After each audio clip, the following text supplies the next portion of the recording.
Hi అండి, ఈరోజు recipe ముల్లంగి పచ్చడి. ఈ ముల్లంగి పచ్చడి వెనుక చాలా పెద్ద హిస్టరీయే ఉంది. అదేంటంటే ముల్లంగి పచ్చడి తిని చాలా రోజులైంది, ముల్లంగిలు తీసుకురండి ముల్లంగి పచ్చడి చేసుకుందాం అని చెప్పాను. ఇంకా మా ఆయన 50కి 3 ముల్లంగిలు ఇస్తున్నారని ముల్లంగిలు అయితే తీసుకొచ్చాడు. ఇంకా ఆ 3 ముల్లంగిలతో ముల్లంగి పచ్చడి చేసుకుంటే ఎక్కువ అవుతుంది ఇద్దరికి అని చెప్పేసి నేను ఈరోజు ముల్లంగి పచ్చడి రేపు సాంబార్ చేసుకుందాం అన్నాను. ఇంకా మా ఆయన ఈరోజు సాంబార్ చెయ్యి రేపు పచ్చడి చేసుకుందాం అన్నాడు. లేదు, నేను సాంబార్ చెయ్యను, ఈరోజు పచ్చడి చేసుకుందాం, రేపు సాంబార్ చేసుకుందాం అన్నాను. నేను పచ్చడి, మా ఆయన సాంబార్, నేను పచ్చడి, మా ఆయన సాంబార్, ఇలా గడిచిపోయింది కాసేపు. ఇంకా పచ్చడి చేసేదానికైతే ఫిక్స్ అయిపోయాం. ఎలా అయినా ఆడవాళ్ళదే గెలుపు కదా. ఇంకా రెసిపీ విషయానికి వస్తే రెసిపీ అస్సలు సరిగా రాలేదు. ఎందుకంటే ఎండుమిర్చి, మెంతులు, ధనియాలు అన్నీ మాడిపోయాయి. మా ఆయనతో గొడవ పడుతూ అవన్నీ మార్చేశాను.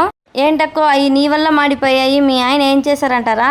అంతే కదండి, మా ఆయన గొడవ పడుకుంటే నా పచ్చడి ఏదో నేను చేసుకునేదాన్ని. ఏదో ఊరికే చెప్పాలండి, అలా చెప్పకపోతే మన ఈగో సాటిస్ఫై అవ్వదు కదా. ఇలా మీతో వచ్చి హ్యాపీగా మాట్లాడేదాన్ని కూడా కాదు. మీరేమంటారు కామెంట్లో చెప్పండి. ఖచ్చితంగా కామెంట్ చేయండి. వీడియో నచ్చినట్లయితే లైక్ చేసి సబ్స్క్రైబ్ చేసుకోండి. బాయ్.